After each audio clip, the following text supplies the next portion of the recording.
Hello বন্ধুরা, চলে এসেছি নতুন একটা মিনি ব্লগ নিয়ে। আমি সহেলি, আর দেখো আমি এখন আছি বাসে। বাস থেকে তো স্কুল থেকে ফিরছিলাম, সেদিনকে বাসে করেই ফিরেছি। তারপর চলে এসেছি বাড়িতে এসে দেখি মা রান্না করছে, আর সেদিনকে মা করলো সম্বার ডাল। আর দেখো ছেলে যত ব্লগসগুলোকে ফেলে রেখে দিয়েছে, আর আমি হামিয়ে নিয়েছি হাতে মানে তোমার টাইনোর একটা ব্যান্ড, যে হাতে খুব ব্যথা হচ্ছিলো। এরপর চলে এসেছি বাপের বাড়ি। আর বাপের বাড়িতে ছিল একটা ছোট্ট অনুষ্ঠান, যেটা হচ্ছে আমার দাদু মারা গেছিলো 1 বছর আগে। তো দাদুর বাৎসরিক কাজে খাওয়া দাওয়া হচ্ছিলো।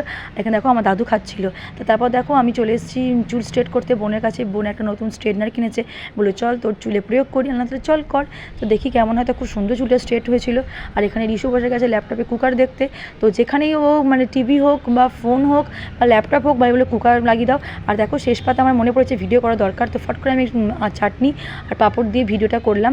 এবার তখন 2:30 বাজে বাড়ি চলে এসেছি রিশুকে নিয়ে। আর বাড়ি আসার পথে ভিডিও করলাম, এসে দেখলাম কলে জল এসছে কিনা। তো রিশুকে বললাম, রিশু দেখতো কলটা খুলে জল এসছে কিনা।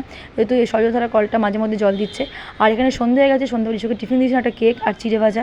তো রিশু চটপট সেটাকে খেয়ে নেবে, খাচ্ছিলো, টিভি দেখছিলো, টিভিতে ভীম দেখছিলো আর চিড়ে ভাজা খাচ্ছিলো। তো তারপরে আমরা মা আর আমি মিলে বসে পড়লাম চা খেতে। তো রাজা গেছিলো ডিউটি।